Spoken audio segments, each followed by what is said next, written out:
Hello everyone, welcome to our channel. দেখো, lady কনস্টেবলের যে আজকের মেন এক্সাম হয়েছে তার যে ম্যাথগুলো এসেছিল, আমরা হচ্ছে সেই ম্যাথগুলো একটা একটা করে আমরা সলভ করব। ওকে, চলো শুরু করা যাক। দেখো, ফার্স্ট কোশ্চেন কি ছিল? এক ব্যক্তি কোনো ব্যাংকে 8% হারে 4 বছরের জন্য দুটি ভিন্ন অর্থ রেখে দেখছেন যে মেয়াদের শেষে সুদের পার্থক্য হচ্ছে কত টাকা? সুদের পার্থক্য হচ্ছে 160 টাকা। তাহলে বলেছে আসলের পার্থক্য কত টাকা ছিল। তাহলে তুমি একটা কথা বলো যে 4 বছরে যদি আমি দেখি সুদের পার্থক্য কত হয়েছে? 160 টাকা। ঠিক আছে, তো 1 বছরে পার্থক্য কত হবে? 1 বছরে পার্থক্য হচ্ছে কত টাকা? 40 টাকা। ঠিক আছে, এবার তাহলে তুমি বলো 8% হিসেবে 8%-এ 1 বছরে যদি পার্থক্য হয় 40 টাকা, তাহলে 100%-এ পার্থক্য কত হবে? কারণ আমি প্রিন্সিপাল কি 100-এর হিসেবে হিসাব করি। তাহলে 100%-এর হিসেবে হিসাব হবে কত? 40 বাই হচ্ছে কত? 8 ইন্টু হচ্ছে কত? দেখো 100। তাহলে সিম্পলিফাই করলে 8×5=40। তার মানে কত হবে? 5 × 100। কারেক্ট অ্যান্সার হচ্ছে অপশন ডি। ওকে, নেক্সট দেখো। নেক্সট কোশ্চেন কি আছে? একটি সংখ্যাকে এত দ্বারা ভাগ করলে 63 ভাগশেষ থাকে, সংখ্যাটাকে 29 দ্বারা ভাগ করলে কত হবে? দেখো, এগুলো খুব সিম্পল প্রশ্ন, তাই না? 63কে একবারে ভাগ করব কত দিয়ে? বলো 29 দিয়ে। 2 দিয়ে হলে কত হবে? 9×2=18। এটা হবে কত? 58। কত হবে বলো? 5। তাহলে রিমাইন্ডার কত হচ্ছে আমরা দেখব। রিমাইন্ডার হচ্ছে আমাদের হবে কত? 5। ঠিক আছে, নেক্সট কোশ্চেন দেখো। নেক্সট কোশ্চেন বলা আছে স্রোতের প্রতিকূলে একটি নৌকা 45 মিনিটে 12 কিলোমিটার যায়। স্থির জলের নৌকার বেগ যদি 30 কিলোমিটার প্রতি ঘন্টা হলে নদীর স্রোতের বেগ কত কিলোমিটার? দেখো, প্রথম কথা হচ্ছে প্রতিকূল মানে হচ্ছে কি? প্রতিকূল মানে হচ্ছে আমাদের আপস্ট্রিম ভেলোসিটি, বা প্রতিকূলও যদি আমরা বলি, তো প্রতিকূলের ক্ষেত্রে কি হয়? বোটের বেগের থেকে আমাদের স্ট্রিমের বেগ বা স্রোতের বেগটা বিয়োগ হয়। ঠিক আছে, তাহলে সেক্ষেত্রে আমরা বলতে পারি যে এখানে প্রতিকূলের গতিবেগ কত দেওয়া আছে? 45 মিনিটে যদি কেউ 12 কিলোমিটার যায়, তাহলে তার গতিবেগ কত হবে? এটা কিলোমিটার আছে, এটা 45 আছে। তার মানে এটাকে যদি আমি ঘন্টায় ট্রান্সফার করি, বাই 60 করব, তাহলে সেই 60টা উপরে চলে যাবে। তাহলে 12 × 60 বাই কত হবে? দেখো 45। তার মানে 15×3=45, 15×4=60, 3×4=12। তার মানে আমি বলতে পারি আপস্ট্রিম ভেলোসিটি কত হচ্ছে? 16। তার মধ্যে বোটের বেগ কত দেওয়া আছে? স্থির জলে বোটের বেগ দেওয়া আছে 30। তাহলে ডেফিনেটলি এটা কত হবে? এটা নিশ্চয়ই হবে 14, কারণ 30 থেকে 14 বাদ দিলেই তবেই গিয়ে হবে কত? 16। অতএব আমরা বলতে পারি স্ট্রিমের বেগটা কত হবে? স্ট্রিমের বেগটা হবে হচ্ছে 16। নেক্সট কোশ্চেন দেখো। নেক্সট কোশ্চেন হচ্ছে এক ব্যক্তি একটি টিভি 10% ক্ষতিতে বিক্রি করলো। যদি আরো 5600 টাকা বেশি দামে বিক্রি করতো, তবে 18% লাভ হতো। দ্রব্যটি 20% লাভে বিক্রি করলে বিক্রয় মূল্য কত টাকা হবে? ঠিক আছে, ভালো করে খেয়াল করো। আমি যদি বলি তাদের হচ্ছে সিপি কত টাকা? 100 টাকা। তাহলে প্রথমে হচ্ছে সে কি করেছে? 10% ক্ষতিতে বিক্রি করেছে। তাহলে 10% ক্ষতি মানে হচ্ছে 90 ইউনিট। পরে যখন 56 টাকা বেশি বিক্রি করতো, তখন তার 18% লাভ হতো। তাহলে তখন তার বিক্রয় মূল্য কত হতো? 118 হতো। তাহলে এই পার্থক্যটা কত হতো? এই পার্থক্য হতো দেখো 28। প্রশ্নানুসারে 28 মানে তোমাকে দেওয়া আছে দেখো কত? 5600। 1 ইউনিট মানে বাই কত হবে? এটা হবে। আর আমাকে জিজ্ঞেস করেছে 20% বেশি লাভে। তার মানে আমি সিপিটা বের করে নিই। সিপিটা কত হবে? ইন্টু 100 করব। করলে কত হবে? 20। এটা কাটবে কত? 2-এ। তার মানে কত হচ্ছে? 200। আর সরি, হ্যাঁ, এটা কত হবে? এই একের, এটা শূন্য হচ্ছে 20,000 টাকা। তাহলে 20,000 টাকার 20% প্রফিট মানে বিক্রয় মূল্য কত? 120%। পার্সেন্টেজ মানে ড্রপ করলে দুটো শূন্য বাদ যাবে। কত হবে? 12×2=24। আর আমাদের তিনটে শূন্য। কারেক্ট অ্যান্সার হচ্ছে আমাদের কত? ডি হচ্ছে কারেক্ট অ্যান্সার। পরের কোশ্চেন দেখো, এটা হচ্ছে রেশিও প্রপোর্শনের অঙ্ক। 4x মাইনাস হচ্ছে দেখো কত? 3y বাই হচ্ছে দেখো কত? 2x plus 3y equal to আছে কত? 1:3। তাহলে কোনাকুনি যদি আমরা গুণ করি, সরাসরি কোনাকুনি গুণ করো। 3 দিয়ে গুণ করলে 4×3 কত হবে স্যার? 12x মাইনাস হচ্ছে কত? 3×3 9y ইকুয়াল টু কত হবে? 2x প্লাস হচ্ছে দেখো 3y। ওকে, তাহলে দুইটা এদিকে চলে গেলে কত হবে স্যার? 10x হবে। আর 9টা ওদিকে চলে গেলে কত হবে? 12y। তো সরাসরি আমি বলতে পারি 12 হচ্ছে কত হবে? এক্সটা হচ্ছে 12 ইউনিট এবং ওয়াইটা হচ্ছে কত? 10 ইউনিট। তাহলে 12:10 মানে হচ্ছে 2×6=12 এবং কত হবে? 2×5=10। 6:5 হবে আমার কি বলো? Correct answer. ঠিক আছে, নেক্সট কোশ্চেন দেখো।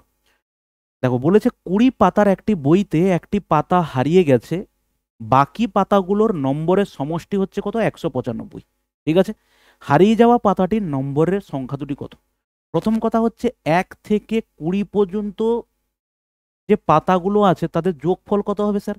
1 থেকে 20 পর্যন্ত স্বাভাবিক সংখ্যার যোগফলের সূত্র কি হয়? n into n plus 1 by হয় স্যার 2।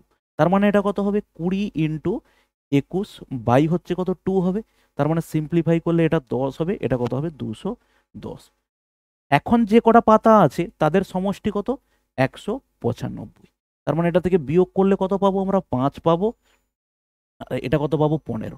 তাহলে যে দুটো পাতা আমার পড়ে আছে, ওই দুটো হারিয়ে গেছে, ওই দুটো পাতার যোগফল কত? 15।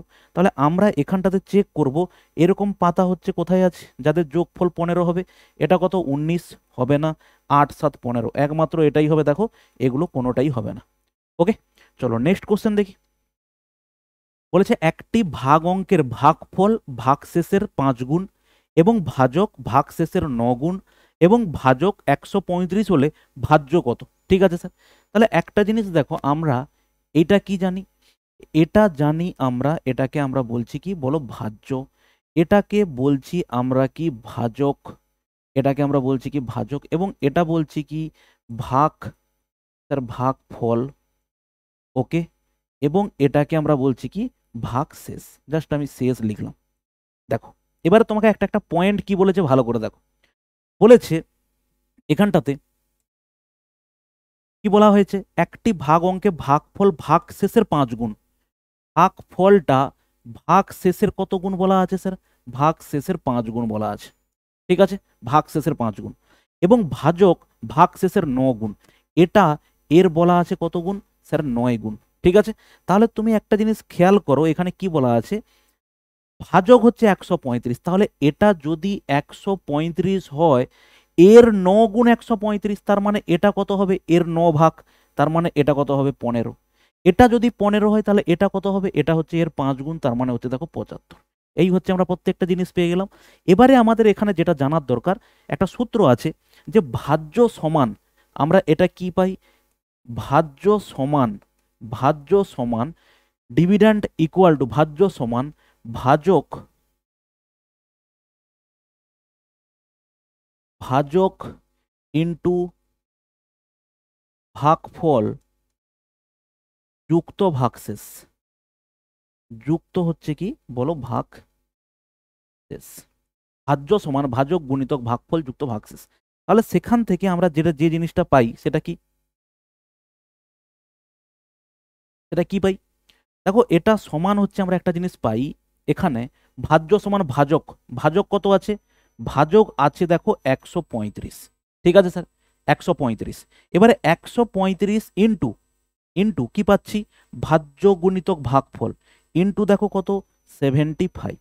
ওকে স্যার, প্লাস হচ্ছে কত? ভাগশেষ 5, এটা কত হচ্ছে? 15। এবার দেখো তুমি যদি এটাকে গুণ করতে যাও না, নর্মাল গুণ যদি করতে যাও, সেটা তোমার কাছে অনেকটা প্যাথেটিক হয়ে দাঁড়াবে, অনেক বড় সংখ্যা দাঁড়াবে। তুমি এখানে একটা কনসেপ্ট অ্যাপ্লাই করো, সেটা হচ্ছে ডিজিটাল সাম। প্রথম কটা হচ্ছে এই তিনটেকে যোগ করলে 5 3 8 1 9, এর সঙ্গে যা গুণ করো না কিনা এই টোটাল সংখ্যার ডিজিটাল সাম হচ্ছে কত হবে? 0 হবে। এখানে 5 আর 1 কত হবে? ডিজিটাল সাম 6। তাহলে এই টোটাল যে ইকুয়েশনটা, এটা ডিজিটাল সাম হচ্ছে দেখো 6। এবারে তুমি এখানে চেক করে নাও কোনটার যোগফল 6 হচ্ছে। তাহলে চোখ চেক করি, 4 1 5 1, দেখো যোগ করবো 4 1 5 1, দেখো কত? 6। এগুলোতে তুমি যদি চেক করো, দেখো 5 4 9 বাদ গেল, তার মানে এখানে কত হলো? দেখো 2। ওকে, 5 4 9, এখানে 9 ডিজিটাল সাম মানে হচ্ছে কত? 0। 4 2 6 7 8, এটা ডিজিটাল সাম কত হচ্ছে? দেখো 8। তাহলে একমাত্র 6 ডিজিটাল সাম কোথায় পাচ্ছি? আমি অপশন এ তে পাচ্ছি, হচ্ছে ডিজিটাল সাম হচ্ছে 6। অতএব আমি কারেক্ট অ্যান্সার বলবো দেখো এটা। ডিজিটাল সাম কনসেপ্ট যদি তুমি না বুঝতে পারো বা তুমি যদি দেখতে চাও, আমি তুমি হচ্ছে সার্চ করো গুগল, ইউটিউবে গিয়ে ডিজিটাল সাম মৃন্ময় স্যার বলে বা মৃন্ময় স্যার ডিজিটাল সাম বলে সার্চ করো। তুমি এমনিও ডিজিটাল সাম সার্চ করতে পারো, অনেক টিচারেরও তুমি ক্লাস পেয়ে যাবে। ঠিক আছে, কোনো ব্যবসায় 7,000 টাকা মূলধনের মধ্যে রাম শ্যামের থেকে 200 টাকা বেশি, শ্যাম যদুর থেকে 400 টাকা বেশি নিয়োগ করেন। ব্যবসার শেষে মোট 3500 টাকা লাভ হলে রাম কত টাকা লভ্যাংশ পাবে? প্রথম কথা হচ্ছে কি, তাদের ইনভেস্টমেন্ট রেশিও দরকার। ইনভেস্ট যেভাবে করবে সেভাবে তারা প্রফিট তুলবে। তাহলে আমি যদি দেখি এখানটাতে রাম, শ্যাম এবং হচ্ছে যদু, তাই তো? যদি এক্স টাকা হয় তাহলে স্যাম কত হবে? X plus four. স্যাম হচ্ছে কত? X plus four. আর রাম কত হবে? রাম হবে স্যার এক্স প্লাস কত হচ্ছে? সিক্স। তাহলে টোটাল টাকার পরিমাণ কত হলো? টোটাল টাকার পরিমাণ হচ্ছে কত? 3x প্লাস হচ্ছে কত? 6 4 10, 1000 সমান টোটাল টাকা কত আছে? 7000 টাকা। তাহলে সেখান থেকে আমি দেখতে পাচ্ছি এক্স এর ভ্যালু কত হবে? দেখো ওটা 6000 হবে, 3 দিয়ে ভাগ করলে কত হবে? বলো 2000 টাকা হবে। তাহলে রামের টাকার পরিমাণ কত? রামের টাকার পরিমাণ হচ্ছে দেখো কত হবে? 2600 টাকা। কত টাকার মধ্যে 2600 টাকা? 7000 টাকার মধ্যে হচ্ছে 2600 টাকা। তাহলে এটা হচ্ছে রামের লভ্যাংশের পরিমাণ। তাহলে এটার রেসপেক্টে কত টাকা ভাগ করতে হবে? 3500 টাকাটা আমাকে কি করতে হবে?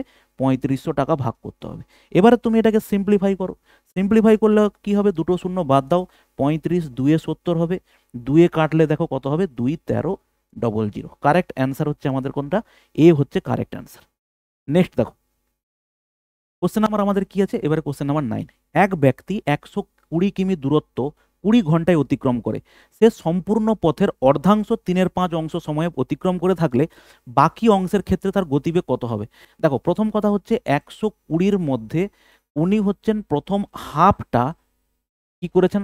জার্নি করে নিয়েছে। তার মানে 60 কিমি উনি জার্নি করে থাকলে রিমেনিং কত হচ্ছে? 60 কিমি আমার কাছে পড়ে আছে। ঠিক আছে, রিমেনিং 60 কিমি পড়ে আছে।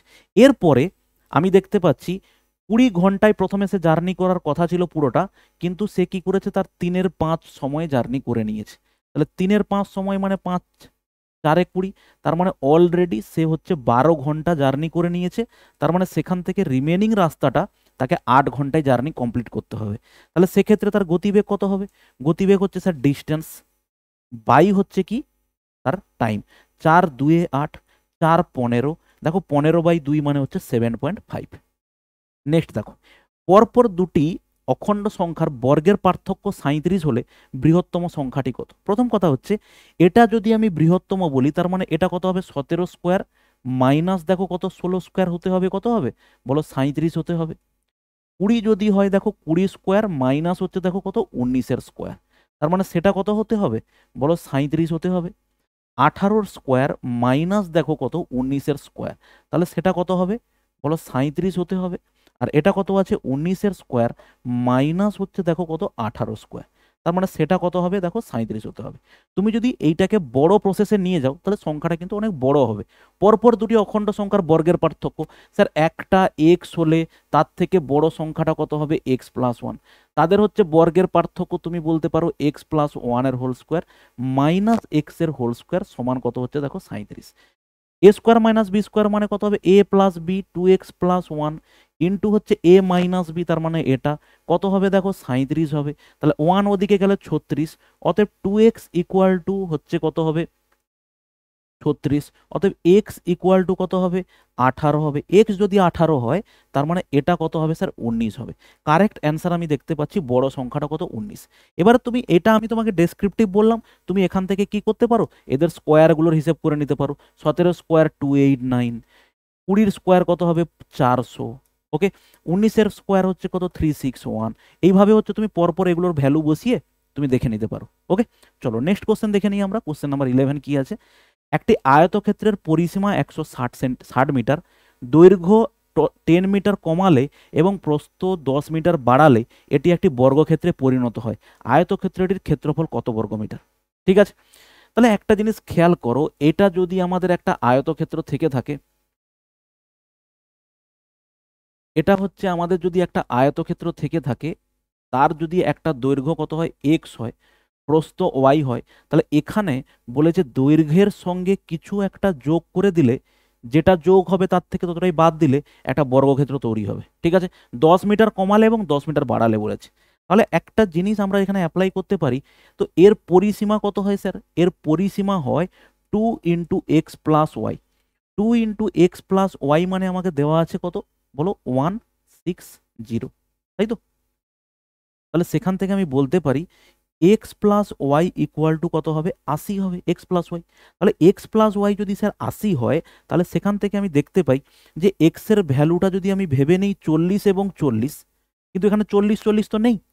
আমি এবারে বলছি এমন একটা সংখ্যা, দেখো 10 মিটার বাড়ালে 10 মিটার কমালে বলেছে বর্গক্ষেত্র তৈরি হবে। তাহলে 10 মিটার যদি এখান থেকে আমি কমিয়ে দিই তাহলে এখান থেকে আমি বলছি কত, এটা হচ্ছে কত 50, একটা বলছি আমি 50, আর একটা কত বলছি দেখো 30। তাহলে দেখো 10 কমালে এবং 10 বাড়ালে কত হয়ে যাবে, এটা হয়ে যাবে 40 এবং 40। তার মানে আমি সেখান থেকে পেলাম যে এই যে আয়তক্ষেত্র, তার দৈর্ঘ্য হচ্ছে কত 50, এটা কত হচ্ছে দেখো 30, তার ক্ষেত্রফল কত হবে 50 ইন্টু 30 মানে হচ্ছে কত 1500 স্কোয়ার কিলোমিটার। পরে দেখো একটি বর্গাকার ভূমি বিশিষ্ট বাক্সের মেঝের ক্ষেত্রফল কত দেওয়া আছে, মেঝের ক্ষেত্রফল দেওয়া আছে 144 বর্গ সেন্টিমিটার। বাক্সটির উচ্চতা 10 সেন্টিমিটার হলে তার ভেতর প্রতি বর্গ সেমিতে 10 টাকা হিসেবে রূপার পাত বসাতে কত টাকা খরচ হবে। তার মানে কি বলা হয়েছে, প্রথম কথা হচ্ছে কি, তুমি যদি দেখো এই হচ্ছে তোমার কাছে একটা বর্গক্ষেত্র আছে, ঠিক আছে, এই হচ্ছে একটা বর্গাকার তোমার কাছে কি আছে, একটা বক্স আছে। এইটা যদি আমি বলি এইটা হচ্ছে আমার নিচের দিকের হচ্ছে বেসের ক্ষেত্রফল কত আছে 144 সেন্টিমিটার স্কোয়ার। তার মানে এই বেসটা কত আছে, বেসটা হচ্ছে দেখো 12। তাহলে দুটো এখানে এই একটা সাইড 12 আর একটা সাইড 12 এবং হাইটটা কত আছে বলো, হাইটটা আছে হচ্ছে 10 সেন্টিমিটার। তাহলে আমরা সমগ্র পৃষ্ঠের ক্ষেত্রফল পেতে পারি বর্গক্ষেত্রে। তুমি একটা হিসাব করো, একটা যদি তুমি দেখো যে শুধুমাত্র বেসটার ক্ষেত্রফল যা হচ্ছে উপরটারও ক্ষেত্রফল তাই হচ্ছে। তার মানে তুমি এখানে পাচ্ছ 144 প্লাস দেখো 144, এটা ঠিক আছে। তুমি যে কোনো একটা সাইড ধরে নাও, তুমি যদি এই সাইডটার কথা বলো, এটা হচ্ছে নিচটা হচ্ছে 12 এবং এটা হচ্ছে 10, তার মানে এটা তুমি কত পাবে 120 পাবে। সেম ওয়েতে এটাও 12, সামনের এটাও 10, তার মানে সেটাও 120, সেধারেও 120, তার মানে অ্যাকচুয়ালি এটা হচ্ছে 4 গুণ। এটা হচ্ছে আমরা কি পেলাম, 4 দেওয়ালের ক্ষেত্রফল পেলাম। 4 দেওয়ালের ক্ষেত্রফল স্যার কত, 12 4 48, দেখো 480। তাহলে টোটাল কত হলো 0, তাই তো, এটা 0 ছিল, 0 হলো, 8 4 12 4 16 6 হাতে 1, 4 5 6 আর 7, 760 হচ্ছে স্কোয়ার সেন্টিমিটার হচ্ছে কি হলো আমার হচ্ছে সমগ্র পৃষ্ঠের ক্ষেত্রফল। প্রত্যেক বর্গ সেমিতে খরচা হয় 10 টাকা করে, তাহলে প্রত্যেক বর্গ সেমিতে যদি 10 টাকা করে খরচা হয়, তাহলে টোটাল খরচ হচ্ছে আমার 7600। 7600 কোথায় আছে, কোথাও ভুল করলাম?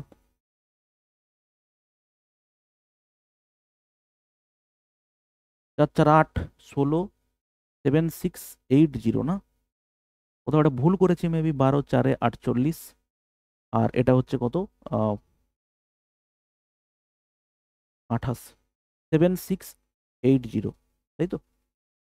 7600 হচ্ছে আমার, এখানে কোথাও আমি একটা ভুল করেছি হয়তো, আরেকবার চেক করে নিই। হ্যাঁ, ও 100, সরি সরি, এখানে 144 ছিল তো, আমি 140 করে ধরেছি, 144 করেছিল এটা, তাই না, 144, তাহলে এটা কত হবে 8 হবে।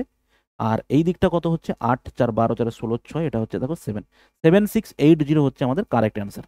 ওকে, নেক্সট দেখো কোশ্চেন নাম্বার 13। এবিসি বৃত্তাকার পথ বরাবর একই দিকে একই সময় যাত্রা করছে।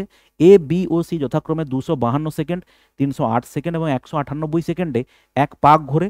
তারা যদি একই স্থান থেকে যাত্রা শুরু করে তবে কত সময়ের পরে তারা আবার সেই স্থানে এসে মিলিত হবে। এটা কিসের কোশ্চেন, স্যার এলসিএম এর কোশ্চেন। তো তুমি এখানে এলসিএমটা বের করতে একটু বড় হবে, 252 252 308 308 এবং হচ্ছে কত 198 198। তাহলে এখান থেকে তুমি ক্যালকুলেশন করো, প্রথমে কাটবে কিসে, 4-এ যাবে তাই তো, 2-এ যাও, 2-এ যদি দেখো 5 4 9 8 3 11 9, প্রথমে 9-এ চলে যাচ্ছে, তাহলে প্রথমে 9-এ দিয়ে দাও, 9 2-এ 18, 9 8-এ 72, এটা তো যাবে না, এটা হচ্ছে 308 পড়ে থাকলো, 9 2-এ 18, 9 2-এ 18, এবারে দেখো কিসে যাবে 11-তে যাবে, তাই না, 11, এটা 28 পড়ে থাকলো, 11 2-এ 22, 11 8-এ 88, এটা হচ্ছে দেখো 11 2-এ 22। তার মানে এখানে কত হলো, 2-এ যদি করো 2 14, এটা কত হবে দেখো 14 এবং এটা কত দেখো 1। ওকে, আর তারপরে দেখো এটা কতই যাবে 14-এ যাবে, তাহলে 14 1 1 হলো, 14 2-এ 28, 9 2-এ 18 4-এ 18, হ্যাঁ 9 আর 2-এ কত হলো 18, 18 4-এ 72-এ 2, হাতে থাকলো 7, 18 আর 7-এ হচ্ছে কত 25, আর এখানে গুণ হচ্ছে কত সাথে 11-র সাথে, 11 দিয়ে গুণ করা খুব সহজ, 2 হবে, 5 2-এ 7 হবে, 5 2-এ 7 হবে, দেখো 2, এত সেকেন্ড পরে তারা কি হবে আবার মিলবে। এত সেকেন্ড মানে আমরা যদি এটাকে, এত সেকেন্ডটাকে আমরা কি করব এবারে হচ্ছে করব 2772, ঘন্টায় কনভার্ট করব, 60 দিয়ে ভাগ করব, 60 দিয়ে ভাগ করলে 6 কাটবে, 6 4-এ 24, 6 5-এ 30, 6 36, 6 কাটবে, 6 10-এ 60, 6 4-এ 24, 4 24 6 5 30, 6 7 4 24 6 5 30, 24 হলো, তারপরে হচ্ছে কত 37 আছে না, 6 8 6 6 36, 6 2 12, তাহলে এটা ভাগ করলে কত হবে 46 মিনিট। 46 যদি ভাগ করি 10 দিয়ে ভাগ করি 46 আর 2/10, 46 মিনিট 12 সেকেন্ড হচ্ছে আমাদের কারেক্ট অ্যান্সার। ওকে, চলো নেক্সট দেখো।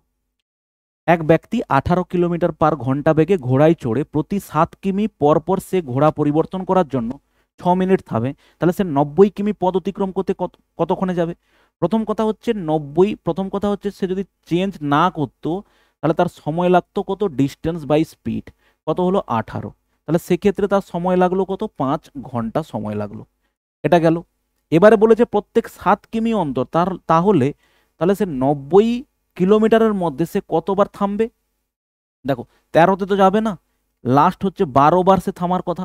তুমি দেখো নর্মালি যদি 20 কিমিতে সে প্রত্যেকবার 7 কিমি অন্তর থামতো, তাহলে 7 কিমি অন্তর যদি থামে তাহলে সে কি হতো, দেখো 2 বার পেতাম, ম্যাক্সিমাম যত দিয়ে ভাগ যায় ততবার দেখে নিতাম। তাহলে 12 বার থামলে তাকে কত সময় দিতে হবে, 12 6 কত হবে, দেখো 72, 72 মানে হচ্ছে কত, 1 ঘন্টা 12 মিনিট, তাহলে 5 ঘন্টা এবং 1 ঘন্টা হচ্ছে কত, 6 ঘন্টা 12 মিনিট। ওকে, নেক্সট দেখো। এক অসাধু ব্যবসায়ী জাল বাটখারা ব্যবহার করে কোনো দ্রব্যের ক্রয় ও বিক্রয়ের উপরে উভয় ক্ষেত্রে 10% করে ঠকায়, তার মোট লাভের শতকরা, দেখো এটা তো মুখস্থ হয়ে যাওয়া কোশ্চেন, তাই না? নেক্সট বলো। এ বি এর দ্বিগুণ কর্মক্ষম, তাহলে এফিসিয়েন্সি বা কর্মক্ষমতার যদি আমি অনুপাত দেখি, এ একদিনে একটা চেয়ার বানালে বি একদিনে 2টো চেয়ার বানায়, তাহলে তারা টোটাল একদিনে কতগুলো চেয়ার বানাতে পারে, 3 ইউনিট চেয়ার বানাতে পারে। তারা হচ্ছে টোটাল 6 দিন কাজ করেছে, তাহলে টোটাল কতগুলো চেয়ার বানানো হয়েছে, 6 × 3 মানে হচ্ছে টোটাল 18 ইউনিট চেয়ার বানানো হয়েছে। তাহলে সেটা যদি এ একা কাজ করতো, এ হচ্ছে একদিনে 2টো চেয়ার বানাতে পারে, 18টা চেয়ার বানাতে তার টাইম লাগতো কতগুলো, বলো 9 দিন সময় লাগতো। মাতা ও কন্যার বর্তমান বয়সের অনুপাত হচ্ছে 7:1, যদি 5 বছর পরে তাদের বয়সের অনুপাত 4:1 হয় তবে তাদের বর্তমান বয়সের পার্থক্য কত? ওকে, তাহলে তুমি একটা জিনিস দেখো, এখানে মাতা এবং হচ্ছে কন্যার অনুপাত কত আছে, 7:1 আছে। 5 বছর পরে তাদের অনুপাত কত হয়েছে, দেখো 4:1 হয়েছে। কিন্তু হিসেব অনুযায়ী আমাদের সমান পরিমাণ বেড়ে যাওয়ার কথা ছিল, কিন্তু যেহেতু এখানে বাড়েনি তখন আমরা এখানে একটা কনসেপ্ট অ্যাপ্লাই করতে পারি, এর এবং এর ডিফারেন্স কত হয় গো, বলো 6, এর এবং এর ডিফারেন্স কত আছে 3, আমরা একে 3 দিয়ে গুণ করব এবং একে 6 দিয়ে গুণ করব। 3 দিয়ে মানে অ্যাকচুয়ালি এই অনুপাতকে দেখো কত হবে, 7 3 21, অনুপাত হচ্ছে 3, 6 দিয়ে গুণ করলে দেখো 6 4 24, আর এটা কত হচ্ছে দেখো 6। এবারে আমরা এখান থেকে দেখতে পাচ্ছি যে আমাদের কত করে বাড়ছে, এখানেও বাড়ছে এবং এখানেও বাড়ছে, কত করে বাড়ছে, দেখো 3 ইউনিট করে বাড়ছে। প্রশ্নানুসারে 3 ইউনিট মানে তোমাকে দেওয়া আছে কত, বলো 5 বছর। ঠিক আছে, 3 ইউনিট মানে তোমাকে দেওয়া আছে 5 বছর। তাহলে আমাকে জিজ্ঞেস করা হয়েছে তাদের বর্তমান বয়সের পার্থক্য কত, এটা হচ্ছে তাদের বর্তমান বয়সের অনুপাত। পার্থক্য কত, 21 থেকে 3 গেলে কত হবে, বলো 18 হবে। তাহলে 3 ইউনিট মানে যদি 5 বছর হয় তো 18 ইউনিট মানে কত হবে, বলো 5/3 ইন্টু হচ্ছে 18, 3 6 18, 6 5 হচ্ছে কত হবে, 30 হবে। ঠিক আছে, কোশ্চেন নাম্বার 18 কি দেখো, চৌবাচ্চার একটি ছিদ্র দিয়ে পূর্ণ চৌবাচ্চা খালি হয় 8 মিনিটে, নল দিয়ে প্রতি মিনিটে 5 লিটার জল চৌবাচ্চায় প্রবেশ করলে চৌবাচ্চাটি সম্পূর্ণ ভর্তি হতে 24 মিনিট সময় লাগে, চৌবাচ্চাটিতে কত লিটার জল ধরে? ঠিক আছে, প্রথমে দেখে নিই আমরা সময় টোটাল কত লাগতে পারে, একটা দিয়ে যেটা দিয়ে ভর্তি হয় আর এটা দিয়ে হচ্ছে কি হয়, খালি হয়, তাহলে 24 থেকে 8 গেলে কত হবে, 16 হবে। তাহলে এইটা হচ্ছে আমাদের টোটাল কত সময় লাগবে। ঠিক আছে, সিম্পলিফাই করলে 8 2 16, 2 12 24, তাহলে 12 মিনিটে আমার কি হবে, চৌবাচ্চার ভর্তি হতে সময় লাগবে। ওকে, এবারে 5 লিটার হচ্ছে কি হবে, জল যদি প্রতি মিনিটে ভর্তি হয় তাহলে 1 মিনিটে 12 মিনিট লাগে টোটাল, তাহলে 12 5 হচ্ছে কত, 60 লিটারের হচ্ছে ওটা আমাদের ক্যাপাসিটি। কোশ্চেন নাম্বার 19 দেখো, এক ব্যক্তি 2 বছরে 8% চক্রবৃদ্ধি হারে 83.2 টাকা সুদ পেল, তার আসলের পরিমাণ কত? প্রথম কথা হচ্ছে 8%-এর 2 বছরের এফেক্টিভ পার্সেন্টেজ কত, কিভাবে হিসেব করি স্যার, দুটোকে কি করি, যোগ করি, এটা হচ্ছে 16, দুটোকে গুণ করলে কত হবে দেখো 64, 16.64% হচ্ছে কি আমাদের এফেক্টিভ পার্সেন্টেজ। সেটাই তোমাকে দেওয়া আছে কত, 83.2 ছিল, এখানে দশমিকের পর দুটো আছে বলে দুটো সংখ্যা নিয়ে নিলাম। তো 1% মানে কত, 1% মানে দেখো 82.20 বাই হচ্ছে 16.64। তাহলে এটা কাটবে কিসে, দেখো একবারে 5-এ কেটে যাবে। ঠিক আছে, এবার তাহলে 100% প্রিন্সিপাল, 100% মানে কত হবে বলো, 500 হবে। কারেক্ট অ্যান্সার হচ্ছে দেখো সি। ওকে, নেক্সট দেখো, 40 কিলোমিটার/ঘন্টা বেগে ধাবমান একটি ট্রেন একটি স্থানে পৌঁছাতে 60 কিলোমিটার এত ঘন্টা বেগে ধাবমান অপর একটি ট্রেন থেকে এত ঘন্টা বেশি সময় নেয়, স্থান স্থান দুটির দূরত্ব কত কিমি। ওকে, কিছু না, খুবই সিম্পল। প্রথম কথা হচ্ছে আমাদের এখানে কি রেশিও দেওয়া আছে স্যার, আমাদের এখানে স্পিড রেশিও। আমার হচ্ছে এই রাস্তা থেকে এই টোটাল রাস্তার ডিস্টেন্স কি বলো, ডিস্টেন্সটা হচ্ছে ফিক্সড আছে। তাহলে আমি দেখতে পাচ্ছি তাদের স্পিড রেশিও কত হচ্ছে 40:60। তো সেখান থেকে স্যার টাইম রেশিও কত হবে, এর হচ্ছে কত হবে, উল্টো হয় টাইম রেশিও, রাস্তা একই থাকলে টাইম রেশিওটা উল্টো হবে। সিম্পলিফাই করো, দেখো কত হবে, 2×3=6, দেখো 2×2=4। তাহলে স্বাভাবিকভাবে একজন কত সময় বেশি নিচ্ছে, 1 ইউনিট সময় বেশি নিচ্ছে। 1 ইউনিট মানে তোমাকে দেওয়া আছে দেখো কত, 3/2 ঘন্টা। তো 1 ইউনিট মানে 3/2 ঘন্টা হলে আমি 3 ইউনিট বার করব, 3 ইউনিট কত হবে, 9/2 ঘন্টা হবে। তাহলে আমি দেখতে পাচ্ছি যে আমার টোটাল রাস্তার কভার করতে সময় লেগেছে কত, 9/2 ঘন্টা। স্পিড কত, স্পিড হচ্ছে 40। তো আমরা একটা জিনিস স্যার জানি, ডিস্টেন্স ইকুয়াল টু কি হয়, স্পিড ইন্টু টাইম হয়। তাহলে স্পিড যদি হয় 40 আর এটা হচ্ছে কত, 9/2, তাহলে 2×20 হবে। তার মানে 20×9 করলে কত হবে, 180 কিলোমিটার হচ্ছে ওর টোটাল লেন্থ রাস্তার। কোশ্চেন নাম্বার 21, 12 জনের একটি অভিযাত্রী দলে 24 এবং 26 বছর বয়সী দুজন মহিলার পরিবর্তে 2জন পুরুষ এলে সকলের গড় বয়স 2 বছর বৃদ্ধি পায়। দুজন লোকের গড় বয়স কত ছিল। তাহলে একটা কথা বলো, 12 জন লোকের মধ্যে রিপ্লেস কে কে হয়েছে, রিপ্লেস হয়েছে দেখো 24 এবং হচ্ছে দেখো 26। এবং ওরা রিপ্লেস হয়ে যখন দুজন এলো প্রত্যেকের অ্যাভারেজ 2 করে বেড়ে গেল। তার মানেটা কি, মানে খুবই সিম্পল স্যার, 24 এবং 26 যখন রিপ্লেস হচ্ছে, ওরা তো নিজেরা যারা এসছে 24 এবং 26 তো নিয়ে এসেছে এবং প্রত্যেককে দেওয়ার জন্য 2 করে এক্সট্রা নিয়ে এসেছে। তাহলে প্রত্যেককে 2 করে যদি ওরা এক্সট্রা দিতে পারে, তাহলে ওরা এক্সট্রা কত নিয়ে এসেছে বলো, 24 নিয়ে এসেছে। তাহলে ওদের টোটাল ওয়েট এখন কত হলো, 24 আর 26 যোগ করলে হচ্ছে কত, 50। আর এটা কত হবে, যোগ করলে হচ্ছে 74, ওই দুজনের হচ্ছে টোটাল। তাহলে অ্যাভারেজ কত হবে, 2×3=6, 2×7=14, 37 হচ্ছে ওদের কি বলো, অ্যাভারেজ বলেছে। দুজন লোকের গড় বয়স, যদি কেউ 74 করে দিয়ে চলে আসছো তাহলে কিন্তু ভুল হয়ে যাবে। ঠিক আছে, তো চলো কোশ্চেন নাম্বার এর পরেরটা দেখো, 21-এর পরে হচ্ছে 22। এটা খুবই একটা ভালো অঙ্ক। ওকে, এটা হচ্ছে খুবই একটা ভালো একটা অঙ্ক এটা। দেখো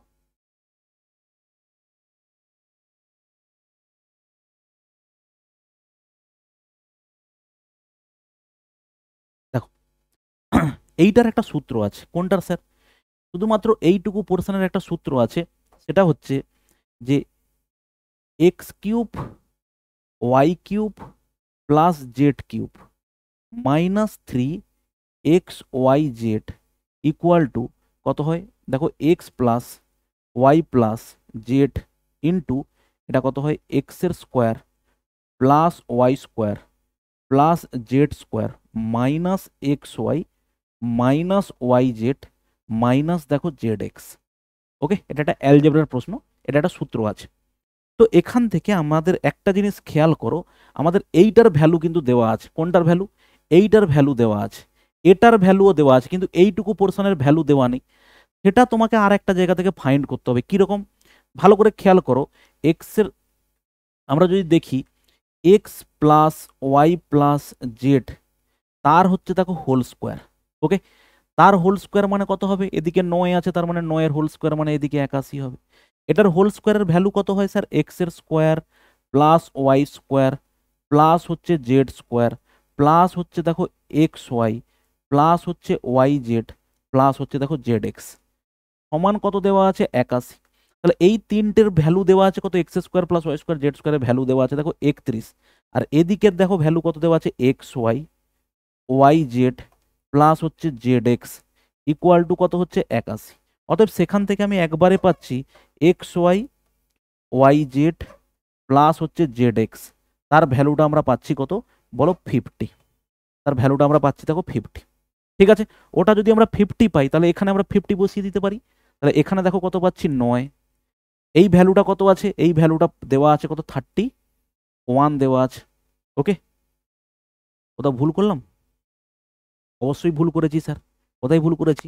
এখানে একটা করে 2 হবে তো 2xy 2yz, তাহলে এখানে 2 ছিল, এখানেও 2 ছিল, সেই 2টা ওদিকে ভাগ হয়ে গেলে কত হবে বলো? 2 দিয়ে ভাগ হয়ে গেলে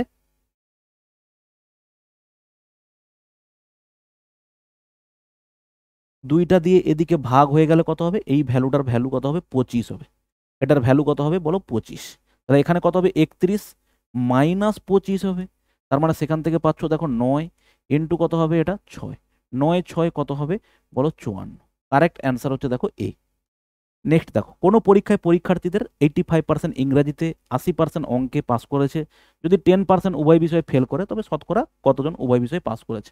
তো তুমি দুটোভাবে বের করতে পারো, ভেন ডায়াগ্রামে করতে পারো বা সূত্রে। একবারে যদি তুমি সূত্রে ফেলো 100 মাইনাস, দেখো কেউ যদি উভয় পক্ষে ফেল করেছে কত 10%, তাহলে সেটাকে আমি আলাদা রাখলাম। পরীক্ষার্থীদের 85% যদি উভয় পাস করে তাহলে ফেল করেছে কত? 15। কেউ যদি 80% অঙ্কে পাস করেছে তো ফেল করেছে কত? দেখো 20। এবার এটা বসিয়ে দাও, এটা একটা সূত্র আছে না, 100 minus X plus Y minus Z. দেখো সূত্র সাধারণত আমি করাই না, কিন্তু কিছু কিছু জায়গাতে সূত্র ফেলে দিলে খুব সহজ হয়, তো সেটা ফেললাম। অ্যান্সার হচ্ছে কত? 100 মাইনাস 10 বাদ দিলে কত হবে? এটা 25 হবে। তো অ্যান্সার হচ্ছে কত হবে? 75। তাই তো? ঠিক করলাম। 15 থেকে এটা 15 হবে তো 10, ওটা হচ্ছে 15 আর 20 25, 25 থেকে 10 গেলে 15 আর হচ্ছে কত 20, 15 20 35, 35 থেকে 10 গেলে 25, 100 থেকে 25 গেলে হচ্ছে কত হবে বলো? 75। দেখো খুব সিম্পল একটা প্রশ্ন, কত দেওয়া আছে? উপরে 10 গুণ আছে, তাই তো? তার মানে এটা কত হবে? 21.3 হবে। নিচে প্লাসের সঙ্গে কোনটা দেওয়া আছে? এটা 1000 দিয়ে গুণ হবে, তার মানে 212 দশমিক, এটা কত হবে? 1000 দিয়ে গুণ হলো 2121, এটা কত হবে? 2121 দশমিক কত হচ্ছে? 2121.2। তার মানে ভ্যালুটা ফেললে কত হবে? 0.5 হবে। এটা কত হবে? 42 হবে। এটা কত হবে? 21 হবে। তাহলে সেখান থেকে বাদ যাবে কত? 100 হলে 321.3, 321.3 এখান থেকে বাদ দাও, তাহলে 0.2 হবে। ওকে, এটা কত হবে? 1 হবে। এটা কত হবে? 2 হবে। এটা কত হবে বলো? 18 হবে। 18 21 দশমিক কত হবে? 2 হবে। ওকে, নেক্সট দেখো, লাস্ট কোশ্চেন আমাদের এটা খুব সিম্পল, সূচকের অঙ্ক। এটা কত হচ্ছে? এটা হচ্ছে দেখো 5-এর স্কোয়ার, সরি 5-এর কিউব, তার পাওয়ারে হচ্ছে এক্স, তার মানে এটা তুমি পাবে 5 টু দি পাওয়ার কত হবে বলো? 3x। এটা কত আছে? এটা হচ্ছে দেখো 5 টু দি পাওয়ার 5, এটা তাহলে সমান তুমি লিখবে 5 টু দি পাওয়ার 5। তাহলে আমরা একটা জিনিস জানি এখানে কি স্যার, আমরা একটা জিনিস জানি কি, বেস যদি সমান হয় পাওয়ার পাওয়ার সমান হবে, অতএব 3x ইকুয়াল টু 5 হবে। অতএব এক্স এর ভ্যালু কত হবে? 5 বাই হচ্ছে 3। কারেক্ট অ্যান্সার হচ্ছে আমাদের ডি, 5/3 হচ্ছে আমাদের কারেক্ট অ্যান্সার। ওকে, তো এই গেল হচ্ছে আমাদের টোটাল 25টা প্রশ্ন।